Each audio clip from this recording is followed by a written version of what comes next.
Shalom young victorious people, welcome to Next Generation Online Service.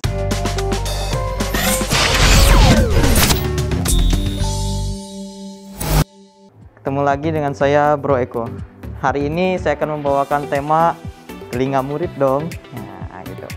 Nah, kenapa saya ambil ini? Saya tertarik membahas tentang bagaimana sih telinga seorang murid. Nah, yang saya ambil dalam Yesaya 50 ayat yang keempat. Ayat firman Tuhannya berbunyi, Tuhan Allah telah memberikan kepadaku lidah seorang murid, supaya dengan perkataan aku dapat memberi semangat baru kepada orang yang letih lesu. Setiap pagi ia mempertajam pendengaranku untuk mendengar seperti seorang murid. Nah, kalau kita bicara tentang seorang murid, kenapa sih diharapkan telinga seorang murid?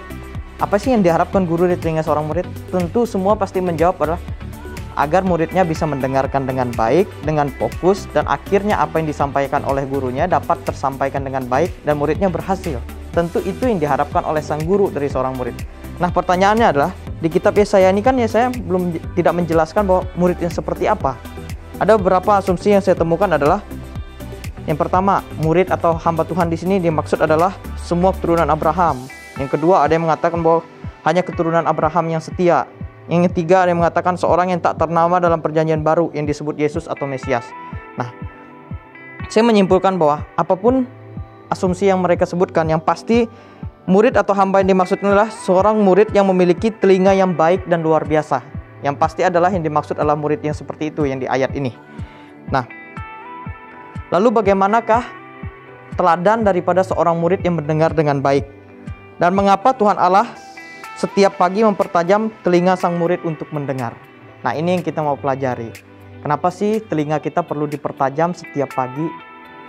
Poin yang pertama, karena dengan mempertajam pendengaran, supaya dengan pendengaran tersebut perkataan kita dapat membangun orang lain.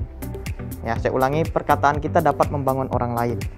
Nah, penting bahwa ketika kita salah mendengar, maka perkataan kita pasti salah. Contoh, seorang bayi nggak perlu diajarkan untuk ngomong, dia cukup mendengarkan perkataan dari orang tuanya. Nah, anak kecil lah terutama.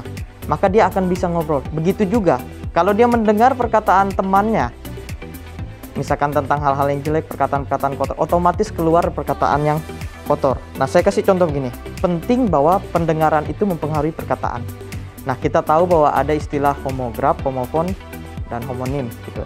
Kata yang sama, pengucapan berbeda, dan arti bisa berbeda. Misalkan gini, ular kobra memiliki bisa yang sangat berbahaya. Lelaki itu bisa berbicara dengan 4 bahasa asing. Kata bisa di situ sama tulisannya, tapi memiliki arti yang berbeda.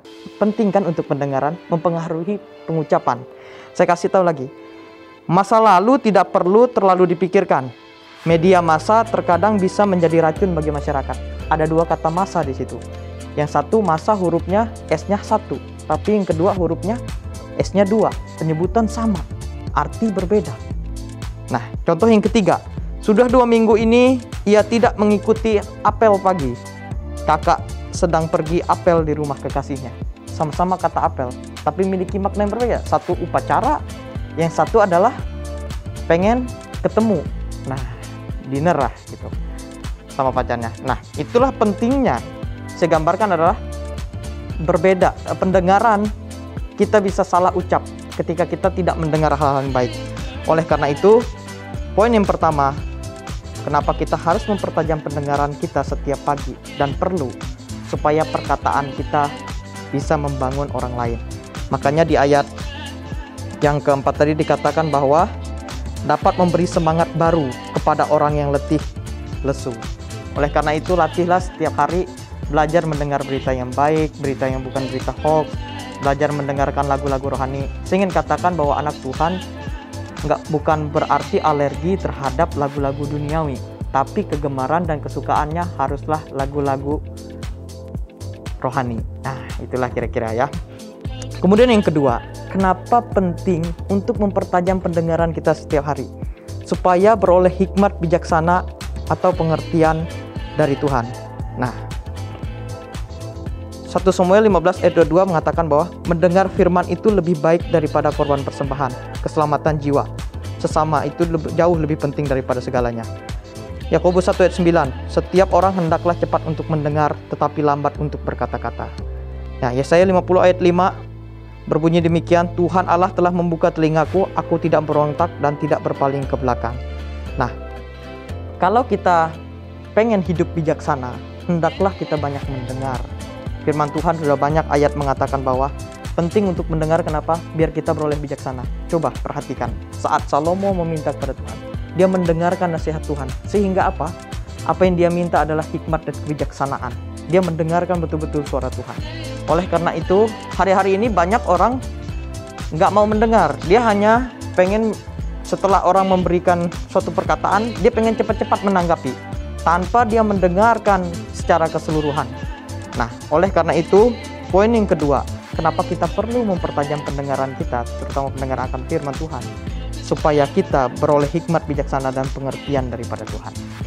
Nah, poin yang ketiga, kenapa sih perlu kita untuk mendengar? Karena dengan mendengar, maka timbullah iman. Roma 10 ayat 17.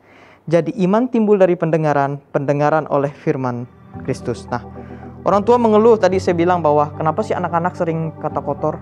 Ya karena tadi mereka dengan mendengar. Nah, hari ini bisa timbul dengan iman. Ya, apa kaitannya? Saya juga berpikir, apa kaitan sih pendengaran dengan iman? Coba kalau kita sering nonton kan kita bisa mendengar juga. Misalkan hal-hal yang menakutkan, film-film yang seram, berita-berita yang menggemparkan, yang hoax gitu, yang tidak asli, yang tidak benar. Maka apa? Dalam hati kita otomatis timbul ketakutan. Nah, saya berpikir gini, apakah dengan membaca tidak cukup ya menimbulkan iman? Nah, saya kasih contoh di 2 Raja-Raja 6 ayat 15 sampai 17. Ini cerita Elisa ya.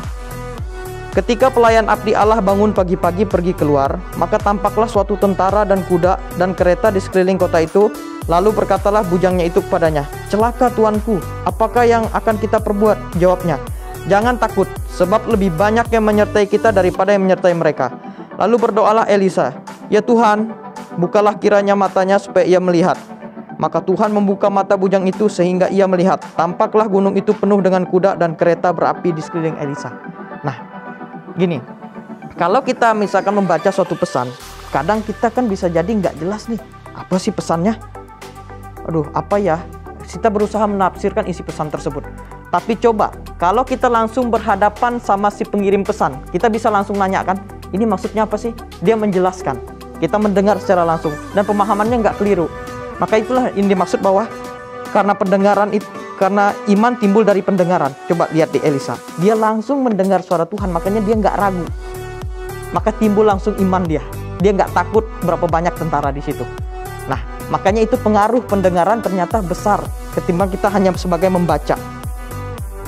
Oleh karena itu, teman-teman, hari ini perlu sekali untuk mendengar, mempengaruhi pendengaran, dan pendengaran yang dimaksud adalah pendengaran telinga seorang murid.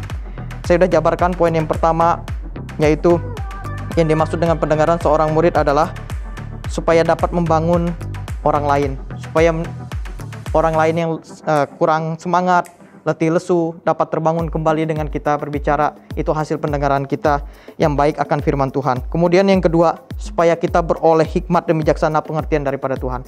Yang ketiga, agar iman kita semakin bertambah kuat. Itulah pentingnya untuk mempertajam pendengaran, yaitu telinga seorang murid. Kiranya pesan ini dapat menjadi berkat bagi kita semua. Amin. Tuhan Yesus memberkati. Mari kita bersatu dalam doa.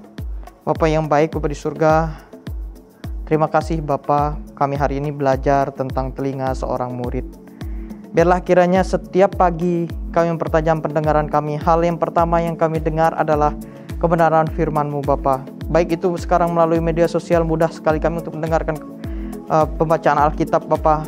Kami juga membaca, mendengar dari hamba-hamba-Mu Bapa. Biarlah kiranya suara kebenaran firman-Mu terus bergaung di telinga kami dan masuk ke dalam hati kami, sehingga kami mengeluarkan perkataan, perbuatan yang membangun orang-orang di sekitar kami, mendapat kami peroleh hati yang bijaksana dan menimbulkan iman yang bertambah teguh Bapa ketika kami mendengarkan suara kebenaran firman-Mu Bapa. Biarlah kiranya juga Bapa berkati gereja kami ini dapat mendengarkan suara Tuhan melalui hamba-hambanya Bapa, dan kami memiliki hati yang taat, roh yang taat akan Engkau ya Tuhan Yesus. Teruslah Bapa pakai Pastor Abraham Kondra Supit dan jajarannya beserta para pengerja Bapa. Biarlah kiranya semakin hari pekerjaan Engkau semakin nyata di gereja ini, dan juga pelayanan misi dapat terus tersebar kemana-mana Bapak. Kami serahkan sepenuhnya ke dalam tangan-Mu, dalam nama Tuhan Yesus, kami ucap syukur, haleluya, amin.